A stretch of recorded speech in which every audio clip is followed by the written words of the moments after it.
વચનામૃત પ્રથમનું 8મું છે. આજે માગસર સુદ 11 છે. 12 શનિ 11-12 ભેગા છે. શનિવાર છે 23/12/2023 વર્ષ છે. સ્વામિનારાયણ ભગવાન કહે છે કોઈ વસ્ત્ર આભૂષણ હાથી ઘોડા પાલખી તેણે કારણે અમારી મોટપ નથી. તેમજ કોઈ રાજાઓ મહારાજા અમારી પાસે હાથ જોડીને ઊભા રહે અને બધા હાથ જોડીને મારી વિનંતી કરે તેનાથી અમારી મોટપ નથી. અથવા તો અમને કોઈ ધન સંપત્તિ આપે ને ગામગ્રાસ આપે ને એનાથી અમારી મોટપ નથી. અથવા તો એ કંઈ ના આપે તેનાથી અમારી હિણપ નથી. અને આ જગતમાં જે સમગ્ર પદાર્થો અન્વસ્ત્રાદિક તે અમને આપે અને સત્સંગીઓ બધા હાથ જોડીને ઊભા રહે તેનાથી અમારી મોટપ નથી. ને એ સત્સંગી મટી જાય તો એ અમારી હિણપ નથી. કેમ? બસ અમે અમારી જે મોટપ છે તે આત્મા છીએ, શુદ્ધ છીએ, ચૈતન્ય છે, અછેદ્ય છીએ, એ અમારી મોટપ છે. અને અમારે નરનારાયણની ઉપાસના છે. તે પોતાનું જે બ્રહ્મરૂપ તેને વિશે પરબ્રહ્મ જે પરમાત્મા શ્રી નારાયણ તેની સાકાર મૂર્તિની ઉપાસના છે. મહારાજે નિરાકારનું પટ્ટું કાપી નાખ્યું. નિરાકાર ન જોઈએ, અમારી સાકારની ઉપાસના છે.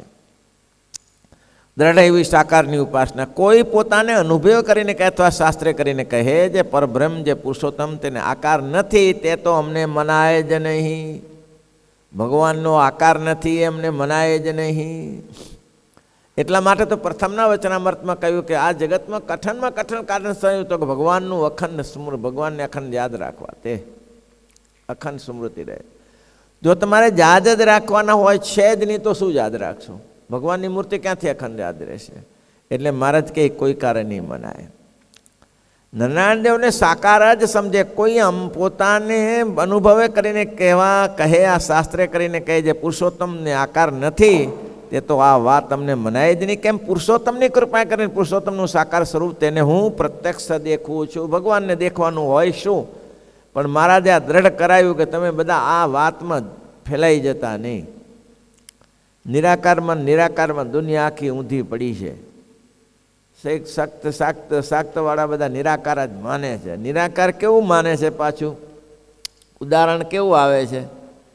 માટી છે, માટીમાંથી રમકડા બનાવીએ પછી પાછું સમય જતા માટીની માટી થઈ જાય. માટી તો છે કે નહીં?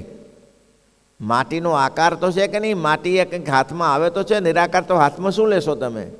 માટીનો આકાર હતો ત્યારે માટીના રમકડા બન્યા અને પાછી માટી ભેગી બનશે તો આકાર તો છે જ. આવું છે ત્યારે. એટલે મહારાજ કે અનુભવમાં અમને પ્રત્યક્ષ જોયેલા છે. અમે અમારા હૃદયમાં એમ જણાય છે જે પરબ્રહ્મવા જે પુરુષોત્તમ તેને આકારે રહિત કહે છે તે પરમેશ્વરની વાતને સમજતા જ નથી. એને ખબર જ નથી કે પરમેશ્વર શું છે. પરમેશ્વરના સ્વરૂપનું દર્શન જ નથી કર્યું. એને ક્યાંથી ખબર હોય? કોઈ એમ કે ભાઈ ગોળ મીઠો છે, ગોળ મીઠો છે, પણ જેને ગોળ ખાધો જ નથી તેને મીઠાશની શી ખબર પડે? એકવાર ગોળ શેરડી ગળી બહુ હોય. શું શેરડી ગળી હોય?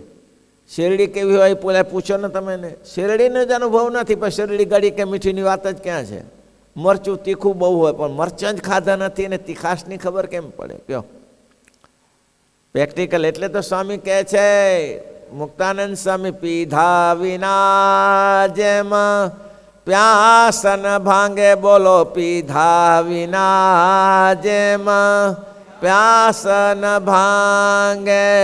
મરપંડાયું પર ઢોળે પાણી રે. મરપંડાયું પર ઢોળે મોક્તાનંદ મોહન સંગ મળતા. મોક્તાનંદ મોહન સંગ મળતા. મોજય મૂલખ માણી રે. મોજય મૂલખ માણી રે. સ્વામિનારાયણનું સ્મરણ કરતા અગમ વાત ઓળખાણી રે. સ્વામિનારાયણ. મહારાજ કે એ વાત એને સમજામાં જ આવી નથી. એને શીંગડું પૂછડું હાથમાં જ નથી આવ્યું. એ શું ભગવાનની મૂર્તિનું વર્ણન કરી શકે? જેમ કે આંધળાની ટોળી ભેગી થઈ હોય, આંધળાની ટોળી ભેગી થઈ હોય, એને કંઈ હાથી કેવો તો એને શું હાથીની ખબર પડે? હાથીની શું ખબર? દેખતો જ નથી, પછી હાથીની ક્યાંથી ખબર પડે એને? તેમ જેને ભગવાનના સ્વરૂપને સારી રીતે દેખ્યું જ નથી, મહારાજ કે અમને તો એ પ્રત્યક્ષ સ્વરૂપ દેલું છે, અમારું દર્શન થયેલું છે. અને અમારા હૃદયમાં એમ સમજાય પરબ્રહ્મવાદે પુરુષોત્તમ તેને આકારે રહિત કહે છે, તે પરમેશ્વરની વાતને પણ સમજાણી નથી અને તે સ્વસ્વરૂપનું દર્શન પણ નથી, એને આત્મદર્શન નથી, તો પરમાત્મા દર્શન ક્યાંથી થશે? પેલું આત્મદર્શન કરો પછી પરમાત્મા દર્શન થાય, તો એને વાત જ સમજાણી નથી. શાસ્ત્રમાં જ્યાં પછી તો કે ભાઈ તમે વાત કરો છો કે ભગવાન સાકાર છે, સાકાર છે, તો શાસ્ત્રમાં ઘણી જગ્યાએ નિરાકારની વાત આવે છે, ત્યાં અમારે શું સમજવાનું? ભગવાનનું નિરાકાર સ્વરૂપનું વર્ણન કર્યું છે ઘણી જગ્યાએ, ત્યારે અમારે શું સમજવાનું? ભગવાન કે કર્યું છે એ બરાબર કર્યું છે. શું બરાબર કર્યું? એક બાજુ તમે એમ કહો છો ભગવાન સાકાર છે અને એક બાજુ તો તમે નિરાકારનું વર્ણન કરો છો, તો કે હા બરાબર છે. ભગવાનનું નિરાકાર સ્વરૂપ એટલા માટે વર્ણન કર્યું છે કે ભગવાનનો આકાર માણસ જેવો નથી. એ જેવા તો એક જ છે, બીજે કેમાં થવાય રે. જેવા તો એક જ છે, બીજે કેમાં થવાય રે. એનો જેવો કોઈનો આકાર નથી. રાસ પંચાયતીનું જ્યારે થયું, ગોપીઓનો સંકલ્પ પૂરા કરવા માટે જેટલી ગોપીઓ તેટલા રૂપે ભગવાન થયા, માણસ ન થઈ શકે, માણસની તાકાત નથી. 95માં 500 પરમહંસ રૂપે શ્રી હરિ સહજાનંદજી થયા, એ માણસ ન કરી શકે, એ પુરુષોત્તમ નારાયણ જ કરી શકે. વિસનગર વડનગરની કથામાં 2 રૂપો પોતાને કર્યા ને હરિભક્તોને કરી બતાવ્યા, એ ભગવાન કરી શકે. રાસ પંચાયતમાં ભગવાન શ્રી કૃષ્ણએ પોતાનું તો સ્વરૂપ બતાવ્યું, પણ જેટલા વાસણા હતા ડબલ કરી નાખ્યા, જેટલા બાળકોને ડબલ કરી નાખ્યા. અરે એના સિક્કાઓ ડબલ થઈ ગયા, એના વસ્ત્ર ડબલ થઈ ગયા, કોઈને કળા ના પડી. લ્યો, એટલે કહે છે કે ભગવાનનું સ્વરૂપ આપણે જેવું નથી, ભગવાન અલૌકિક છે.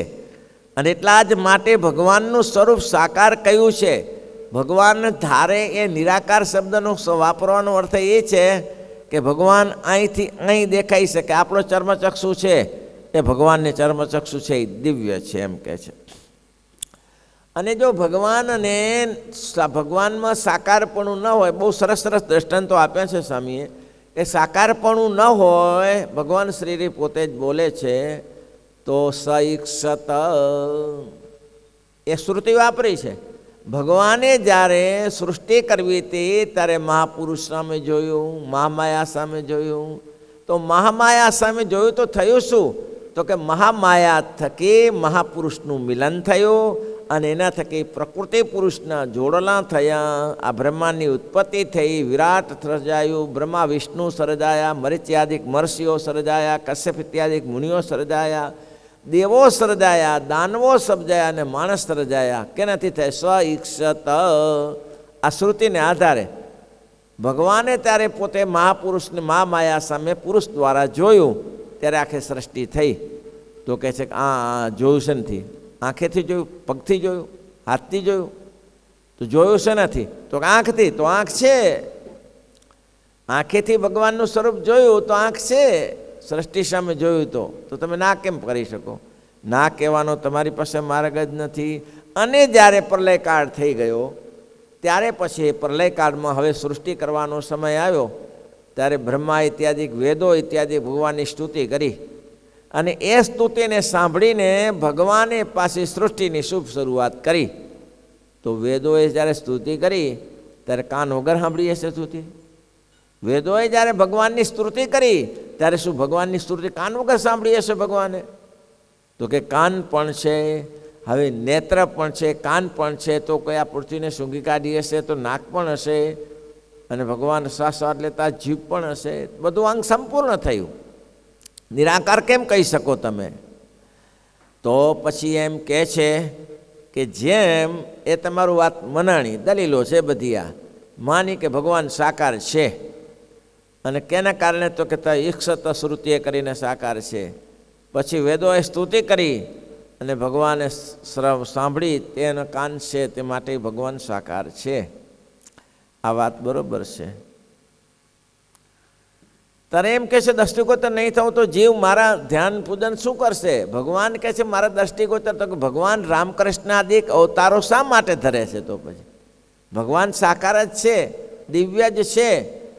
તો આ તો ચામડા જેવું હતું. આ તો ભગવાન હતા, તમને ખબર, રામ ભગવાન અહીંયા આવ્યા, સીતાજીની પાછળ દોડા ગાંડાની જેમ થઈ ગયા, મારી સીતા મારી સીતા. આ લફની જ્યાં જરૂર હતી, આની જરૂર શું? ત્યારે ભગવાન શ્રી કૃષ્ણ આવા હેરાન થઈ ગયા, કોઈ લેવા દેવા આગળ પાંડવોની પાસે વેષ્ટી કરવા ગયા, 5 ગામ માગ્યા તોય ના આપ્યું. પછી પાછા રથમાં બેઠા અને અર્જુનનો રથ ચલાવવા લાગ્યા. આ બધું નાટક શેના માટે કરવું હતું? આ નાટકની શું જરૂર હતી? મહારાજ કે જીવનું કલ્યાણ આમાં જ થાય. જો રામચંદ્ર સીતાનું અપહરણ ન થયું હોય તો રામાયણની મજા મરી જાય. એમ જ લોકોને મજા આવે છે. મહાભારતના યુદ્ધમાં જ લોકોને મજા, ધડાધડી થતી હોય એમ જ મજા આવે છે. માળા કરવાની ક્યાં લોકોને મજા આવે? શાંતિથી બેસીને માળા કરવાનું ફાવતું નથી, ધડાધડી થતી હોય એમ જ મજા આવે. એમાં કાંઈ મજા ના આવે, લુખ્ખું લાગ્યું. તે કોઈ માણસ મરે તો જ તને સારું લાગે? એક માણસને મારી નાખે તો? માણસનો સ્વભાવ છે. મહારાજ કે આમે કરીને તારે મારી મૂર્તિ યાદ રહેવી જોઈએ, બસ આ જ કરવાનું છે. તો કે ભગવાન જે રામકૃષ્ણ આદિક જે અવતારો ધારણ કરે છે તે તો જીવોના કલ્યાણને અર્થે. કેમ? જો ભગવાન સ્વામિનારાયણ પૃથ્વી ઉપર આવ્યા જ ન હોય અને એને જો ચરિત્ર વિસ્તાર્યા ન હોય તો લોકો શું ગાય? શું ગાય? તાળીઓ વગાડ્યા કરે. સ્વામિનારાયણ આવ્યા ત્યારે ખબર પડી ને તાળીઓ વગાડે શું કરે તારે? અને મારે કે કંઈક તો જીવને ગાવા માટે કંઈક તો ચરિત્ર જોઈએ કે નહીં? તો એમ કે છે કે રામકૃષ્ણાદિક જે અવતારો આ પૃથ્વી ઉપર થાય છે તે જીવોના કલ્યાણને અર્થે થાય છે. ભગવાન પોતે જેવો સંકલ્પ કરે હું દ્રષ્ટિગોચર થવું તો મારા દર્શન અર્ચન આ જગતના લોકો કરી શકે. એ જ અર્ચના, સ્મરણ, પૂજન, અર્ચનાદિક. ભગવાનનું શરીર હોય તો ચંદન પુષ્પ, શ્રીજી મહારાજ વારઘડી પગ દબાવતા અને ચંદન પુષ્પ પૂજા, આખા શરીરે ચંદનનો લેપ કરતા. ઘણીવાર તમે જોયું કે ઠંડીની ઋતુમાં લેપ કરતા હતા. હવે આવું કરવાની શું જરૂર હતી? ઠંડીમાં જપવાનું જરા અગ્નિનો તાપ રાખો ને થોડો. ઠંડીમાં ભાઈ થોડું સગડી ન સળગાવાય, ચંદન ચચવાનું લે. કોઈ હરિભક્તો ભાવથી મહારાજ પાસે આવ્યા હોય અને ચંદનનો કટોરો ભરીને લાવ્યા હોય તો ભગવાન કે મારે ગરમી નથી ને ઠંડી નથી, તું ચર્ચી દે. બસ આ જ ભાવ શ્રીજી મહારાજને. અને એમાં અનંત જીવાત્માનું કલ્યાણ કરે. પહેલાં ગોપાલદાસ શું કર્યું? સવારે વહેલા આવ્યા, મુરજી બ્રહ્મચારીને કહે જય સ્વામિનારાયણ સ્વામી, જય સ્વામિનારાયણ. સવારે 7 વાગે વહેલા તો કે વહેલા આવ્યા છે. કંઈ કામ છે? ના, કંઈ કામ નહીં. તો લે આ મંદિર ચણાય છે, દાદા ખાતેના ઓરડા ચણાય છે, માટી કૂદો. તે માટી કૂદવા લાગ્યા. તે 7 વાગે લાગ્યા, મારા 10 વાગે નીકળ્યા. ઓહો મહારાજ આવ્યા. હાથ ગાડાવાળા, પગ ગાડાવાળા મહારાજને ભેટી પડ્યા. મહારાજને પગ પકડીને મહારાજ દયા કરજો. મહારાજ હા ભગત તમે આ ચંદન ચોથી લાયા? ચંદન નહીં તો આ તો માટી કૂદું છું. ક્યારથી આવ્યા છો? તો સવારે 7 વાગ્યાથી ત્યાં 10 વાગ્યા સુધી. હા બ્રહ્મચારી કઈ કૂદું છું. ખોપાળાના હતા જેઠા મેર. મારા બ્રહ્મચારી કહ્યું એ નાસ્તો પાણી કર્યો? નાસ્તો છે ને, નાવાનું બાકી. અચ્છા એ મહારાજ કે બ્રહ્મચારી? તો કે હા આ લાડુ પડ્યા છે ને 4 આજના થાળમાં, એ લેતા આવો. આ ભગતને આપ્યા. લ્યો ભગત, આ તમે હવે સવારે નાસ્તો કર્યો નથી ને, નાસ્તો કરી લો. કંઈ વિચાર જ નહીં. સારું લાવ. તે મારે 4 લાડુ ત્યાં ઊભા ખાઈ ગયા. હવે આ ચરિત્ર લખાણા ન હોય તો તમે શું ગાઓ? લ્યો ગાઓ શું? હવે ગાવા માટે કંઈક તો જોઈએ ને. ત્યારે કંઈક આ મંદિરો ન બેસીએ ક્યાં આપણે? આ સભા મંડપ બેસાણા ન હોય તો ભજન કીર્તન ક્યાં થાય? જો તાળીઓ પાડીએ આપણે બધા ચોકમાં બેસીને ઠંડીમાં આપણે. એટલે જે થાય છે મહારાજ કે મારી કૃપા કરીને થાય છે, ઇન્દ્રયુક્ત નથી. માટે જે ભગવાનને નિરાકાર કહે છે તેમને કોઈ કાળે મનાય નહીં. અને શ્રી નરનારાયણની ઉપાસનાના પ્રતાપે કરી બ્રહ્માંડમાં જેટલી દેવંગનાઓ સ્ત્રીઓ તથા શ્રેષ્ઠ સેવામાં હાજર ઊભી રહે ને બ્રહ્માંડમાં સારા પદાર્થ લાવીને હાજર કરે તો પણ તેને મળીને અમને મોહ પામવાને કોઈ સમર્થ નથી. અને અમે ધારીએ જે મોહ પાણીને બંધાઈએ એ વાત શક્ય નથી. મહારાજ કે બંધાઈએ જ નહીં. અને અમારા ઈષ્ટદેવની કૃપાએ કરીને સ્વસ્વરૂપની નિષ્ઠા છે. મહારાજ આ બધું ઘોટો એવો વારી દીધો, અમારા ઈષ્ટદેવની વાત કરે છે અને પાછા સ્વસ્વરૂપની દ્રઢતા છે. પોતાના સ્વરૂપ કોણ છે? તો પોતાના સ્વરૂપની દ્રઢતા પોતે હું પોતે જ છું એ બતાવે છે કોઈ. અને મહારાજ કે જુઓ ભાઈ, આ વસ્તુ ધંધો અમને ફાવતો નથી. કોઈને દીકરો આપવો, કોઈને ગામગ્રસ્ત આપવું, કોઈ છો પત્ની ન પત્ની આપી, આવું બધું નહીં ફાવતું. કોઈ મરેલાને જીવતો કરીએ, પણ વ્યાપકાનંદ સ્વામી તો કર્યું ખરું ને, એ ભલે કરે, હું નહીં કરતો. પછી સમય આવે ત્યારે પાછા નથી પડતા, સમય આવે ત્યારે પાછા નહીં પડતા. પેલો માજી ગઢડામાં એક માજી મરી ગયા, એ સફાઈ વાસુદુ વાર્તા હતા ગઢપુરમાં. તો એના 2 દીકરાઓ, તેમાંથી એક દીકરો એની પાસે રહ્યો ને એક દીકરો દોડતો દોડતો મહારાજ પાસે આવ્યો. એ મહારાજ મહારાજ મારી મા મરી ગઈ, મારી મા મરી ગઈ. મહારાજ હું શું કરું? તમે આવો ને. જેને વિશ્વાસ છે તેને મહારાજ જાય છે. એ મરી ગઈ બેન, મારા છોકરા 2 નાના, અને હાચો રોટલાય કોણ ખરાવે? એટલે મહારાજ ત્યાં ગયા, રોશી પડી, આ સ્વામિનારાયણ આવ્યા. હવે મરી જીમાં જીવ ઘાલશે? આ બાઈ મરી જીમાં જીવ ઘાલવાના? તો મહારાજ શું કહે? તું ઘાલીશ તારે, હું નહીં ઘાલું તારે, તું જીવ ઘાલવાની છે. અને મહારાજે માજીને ઊભા કર્યા, બોલો બેનને ઊભા કર્યા. મહારાજ કહે છે કોઈને મરેલાને જીવતો કરવું, કોઈને મારવું, કોઈને દીકરો દેવો, કોઈને ગામગ્રાસ દેવું તે અમને આવડતું નથી, પણ મહારાજ તો માગીને લીધું છે. મહારાજ કે જેને રામાનંદ સ્વામીનો આશ્રય છે એને મારા આશ્રિત છે, તેને અન્નવસ્ત્રને આબરૂની ખોટ નહીં આવવા દઉં. આબરૂ એટલે શું? સંતાનની પ્રાપ્તિ. આ અન્નવસ્ત્ર અને આબરૂની ખોટ રામપાત્ર લઈને માગી ખાવું પડતું હશે તે મને આવશે, પણ એને રામપત્ર લઈને માગી ખાવું નહીં પડે. કેવું શ્રીજી મહારાજે! આપણે સંતો વિચારો, આપણે આવા રાજા થઈને બેઠા છીએ, આપણે કઈ મૂડી લઈને આવ્યા છીએ? આપણે શું લઈને આવ્યા છીએ? કંઈ નહીં, રખડતા એમને ફરતા ફરતા અહીંયા આવીને ચડી બેઠા, જગ્યા જોઈને બેસી ગયા, નહીં પૈસા જમીનના આપવાના, છતાં રાજા જેવા થઈને બેઠા છે. કરોડો રૂપિયાના કામ થાય છે. આ કોનો પ્રતાપે? અતિ દયાળુ મહારાજ બેઠા છે. એના માટે નિશ્ચય સંતો રાખજો, ક્યારે નિશ્ચયમાંથી પાછળ ન પડતા, અને એનું ભજન કર્યા કરજો. હાથમાં જપ્યું રાખવું, અને જપતા સ્વામિનારાયણ સ્વામિનારાયણ સ્વામિનારાયણ મંત્રો લખી રાખવાના. કેટલા મંત્ર મારે હાંજ સુધી કરી લેવાના. કોઈને દવે આપવું, કોઈને મુવાને જીવતો કરવો કે કોઈને મારવો એ અમને નથી આવડતું, પણ જીવનું જે રીતે કલ્યાણ થાય, જીવને ભગવાનના ધામમાં પહોંચાડો તે તો અમને આવડે છે. મહારાજ કે અમારું માન છે તેને અમે અક્ષરધામ પહોંચાડી દઈશું, એ અમને આવડે છે. અક્ષરધામ આગે અબજ જોજન પાંખો વિનાના સીધે પહોંચશે. આ મહારાજ કે અમારી આજ્ઞાની ઉપાસનામાં રહેશે તો અક્ષરધામમાં જવામાં વાંધો નહીં આવે. બાકી આ લોકનું આપવું એ તો ક્યારેક ક્ષણ નાશ થઈ જશે. આ લોકની વસ્તુ તો ક્યારેક ને ક્યારેક નાશ થઈ જશે.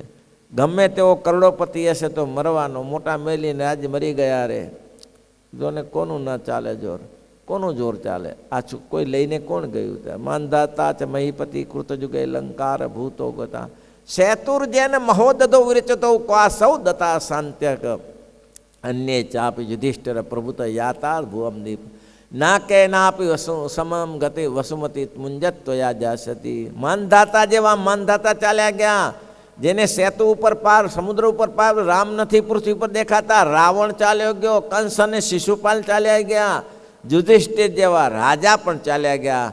આ કોઈ પૃથ્વી સાથે લઈ ગયું નથી. તમારે અહીં જ ખેલ નાટક જેવું કરશો તેવું લોકો તાલીઓ પાડશે. સારું નાટક કરશો તો તાલીઓ પાડશે, અને ખરાબ કરશો તો જોડા ઉડાડશે, ચંપલો ઉતારશે. મારા વાળા બગાડ્યું, અને એ જોડો એ તૂટેલું હશે તેવું. જોડું હારો કોણ ફેંકે ભાઈ? હારો ફેંકતો હશે કોઈ? તૂટેલા જોડા ફેંકશે. એટલે સારું નાટક કરો કે હું જીવનમાં કંઈક કરી જાઉં. જન્મ્યો ને મર્યો, જન્મ્યો ને મોટો થયો ને ભણ્યો ને છોકરા થયા, લગ્ન કર્યા, છોકરા થયા, છોકરાના ઘર બનાવી આપ્યા, દુકાનો કરી આપી, ધંધો કરી આપ્યો, અને વૃદ્ધ થયો ને મરી ગયો. હવે આ તો પશુએ કરે છે, નથી કરતા? પશુ આ જ કરે છે, એને પોતાનું રક્ષણ કરે છે. આમાં શું મોટું દાદ મારી નાખી તાર? મહારાજ કે અમારું જે માને તેને અમે અક્ષરધામમાં પહોંચાડી. બહુ સરસ વચનામૃત છે. પછી મહારાજ હસતા હસતા મહારાજ કહે છે, સુંદર શરદ ઋતુના કમળ સરખા નેત્રે કરીને પરમાનંદ સામું જોઈને હસતા હસતા બોલ્યા છે, હે સંતો, હવે તમે તમારા અંગની વાત કરો, અમે અમારા અંગની વાત કરી લીધી. હસતા હસતા એમ બોલ્યા કે તમને ભ્રમ થાય છે કે નહીં? અમારા વિશે તમને અમારું મન ભરમી જાય છે કે આવી વાતો કરે તો શું થાય? મહારાજ કે અમારા ઈષ્ટદેવ, અમે એમાં નનાદેવનો પ્રતાપ, નનાદેવની ઉપાસના, આ બધું કરવાથી બલબલાના હાથે ગગડી જાય કે તો પછી એના નનાદેવની ઉપાસના આપણે ન કરીએ, આની શું કરવી પડે. એટલે મહારાજ હસતા હસતા કે સંતો કેવું લાગ્યું? સંતો કે શું ભૂકા કાઢી નાખે એવું લાગ્યું. પછી શ્રીજી મહારાજે કહ્યું કે હવે પોતપોતાના અંગની વાત કરો. પછી મહારાજ કે હવે અંગની વાત કરવાનો ટાઈમ ખોટો જશે. મહારાજ કે અમે જે કહ્યું એમાં તમારું બધું આવી ગયું. અમે જે વાત કરીએ છીએ એમાં તમે એક જ છો ને, તમે અમે ચ અલગ છીએ. એમાંથી કાંઈથી અચ્યુતમ કેશવમ કરી દઈએ. ઇતિ વચનામૃત શ્રીપતિમ શ્રીધરમ સર્વદેવીશ્વરમ.